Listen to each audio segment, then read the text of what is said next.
नमस्कार दोस्तों, स्वागत है आपका गैजेट्स गियर पर। मैं आपका दोस्त नितेश कुमार। तो आज हम बात करेंगे एक बहुत ही बड़ी खबर जो कि डायरेक्टली इफेक्ट करती है लाखों व्हीकल ओनर्स को दिल्ली एनसीआर में। सुप्रीम कोर्ट ने अभी एक नया ऑर्डर पास किया है जिसमें 10 साल पुरानी डीजल गाड़ियां और 15 साल पुरानी पेट्रोल गाड़ियों पर जो पूरा बैन था उसको लेकर एक बहुत बड़ी राहत मिली है। तो क्या अब आप अपनी ओल्ड गाड़ी चला पाएंगे बिना डर के, और आगे क्या होगा चलिए समझते हैं डिटेल में। सबसे पहले समझना है कि ये बैन आया कैसे। 2015 में एनजीटी ने दिल्ली एनसीआर के पोल्यूशन को कंट्रोल करने के लिए एक ऑर्डर पास किया था जिसमें बोला था कि 10 साल से ज़्यादा पुरानी डीजल गाड़ी और 15 साल से ज़्यादा पुरानी पेट्रोल गाड़ी चलाना मना होगा। 2018 में सुप्रीम कोर्ट ने इस ऑर्डर को अपहोल्ड किया, मतलब क्लियर बैन लग गया। इसका रीज़न था कि पॉल्यूशन कंट्रोल करना है, पुरानी गाड़ियों को हटाना है।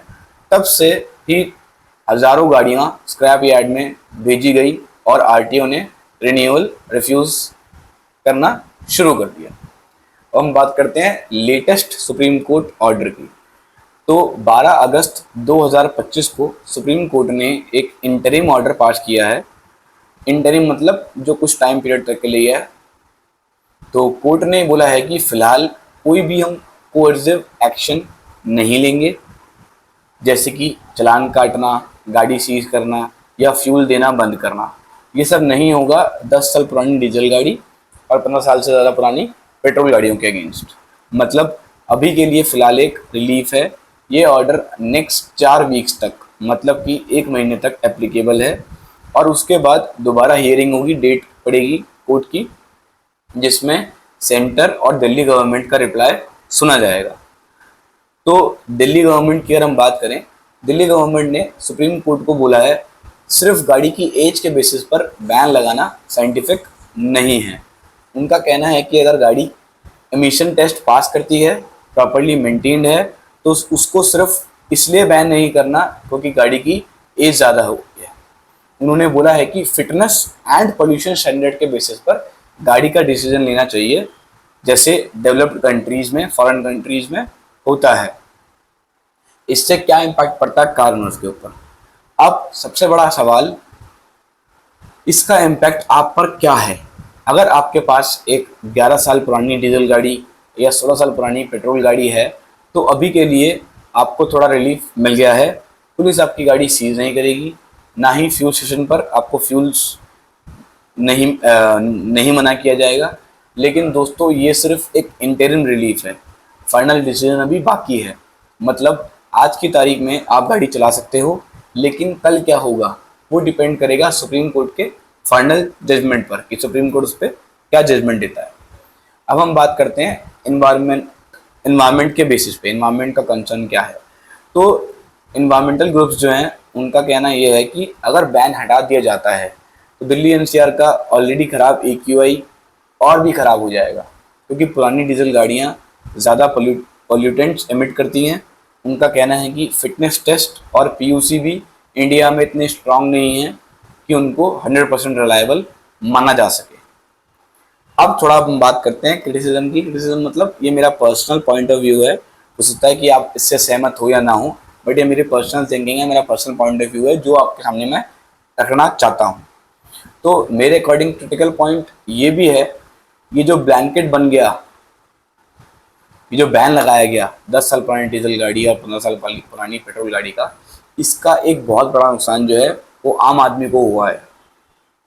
सबसे पहले एक मिडिल क्लास फैमिली जो अपनी पूरी सेविंग से एक डीजल कार खरीदती है, वो गाड़ी नॉर्मली 15 से 20 साल चलाती है, लेकिन इस बैन की वजह से 10 साल बाद ही उसकी वैल्यू ज़ीरो हो गई। मतलब रीसेल मार्केट क्रैश हो गया, रीसेल का पैसा कुछ मिल ही नहीं रहा, रीसेल वैल्यू मिल ही नहीं रही, और लोगों की मजबूरी बन गई कि उनको अपनी गाड़ी, सही चलती हुई गाड़ी, परफेक्ट गाड़ी को भी स्क्रैप करना पड़ रहा है। दूसरा, पोल्यूशन का असली सोर्स, जैसे जिसका कंस्ट्रक्शन डस्ट है, स्टबल बर्निंग है, पराली जलना, इंडस्ट्रीज़ का पोल्यूशन, उनको एड्रेस करने के बजाय सीधा टारगेट कर दिया गया प्राइवेट व्हीकल ओनर्स को। ये थोड़ा अनफेयर लगता है क्योंकि गाड़ियां का कंट्रीब्यूशन पोल्यूशन में लिमिटेड है, बट इकोनॉमिक लॉस ओनर्स को झेलना पड़ता है।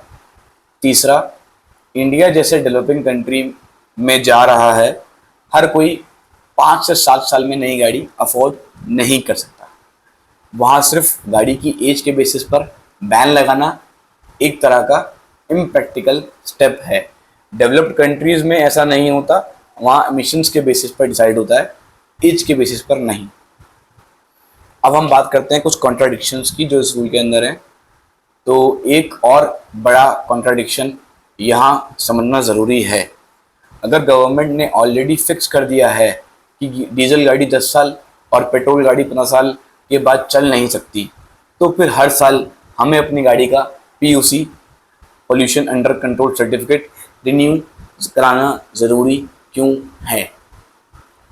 सोचो दोस्तों, अगर एक डीजल गाड़ी सिर्फ 10 साल ही चलानी है तो उसके 8th, 9th या 10th ईयर में, 8वें, 9वें या 10वें साल में अगर वो PUC पास भी कर रही है, पोल्यूशन पास भी कर रही है, तो उसका फ़ायदा क्या? क्योंकि 10 साल पुरानी होते ही उसको ऑटोमेटिक बैन कर दिया जाएगा, चाहे वो पोल्यूशन कम करती हो चाहे वो ज़्यादा करती हो। तो ये मुझे बहुत ही ज़्यादा डबल स्टैंडर्ड लगता है कि एक तरफ सरकार हमें हर साल PUC करने के लिए मजबूर करती है और पेनल्टी भी लगाती है, 10,000 रुपये का चालान है अगर आप अपना पोल्यूशन गाड़ी का नहीं करवाते हैं। दूसरी तरफ सेम गवर्नमेंट कहती है कि गाड़ी की एज ही फाइनल डिसाइडिंग फैक्टर है, चाहे वो PUC पास करती हो या नहीं। ये ही वजह है कि सुप्रीम कोर्ट और दिल्ली गवर्नमेंट अब कह रहे हैं कि रूल्स एमिशन बेस्ड होने चाहिए, ना कि सिर्फ एज बेस्ड।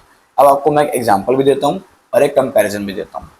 अगर हम बात करते हैं एक 2010 डीजल मॉडल इनोवा की, जो प्रॉपरली मेंटेन्ड है, PUC पास करती है, टेक्निकली वो क्लीन है, परफेक्ट है रोड पर चलने के लिए, लेकिन रूल्स के हिसाब से उसे अभी तक चलाने की इजाज़त नहीं थी। वहीं एक 2022 बैडली मेंटेन्ड डीजल SUV जो स्मोक छोड़ रही है, वो टेक्निकली लीगल है क्योंकि वो 10 साल पुरानी नहीं है।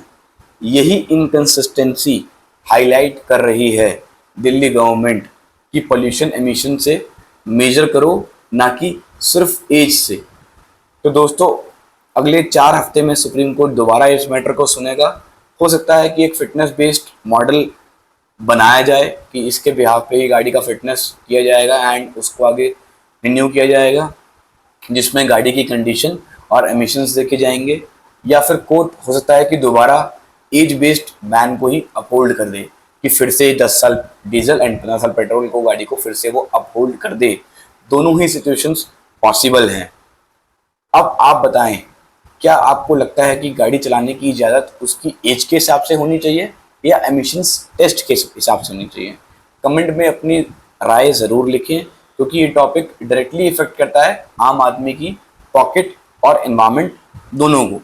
अगर आपको ये वीडियो इंफॉर्मेटिव लगी हो तो लाइक बटन दबाएं और गैजेट्स एंड गियर को सब्सक्राइब कीजिए।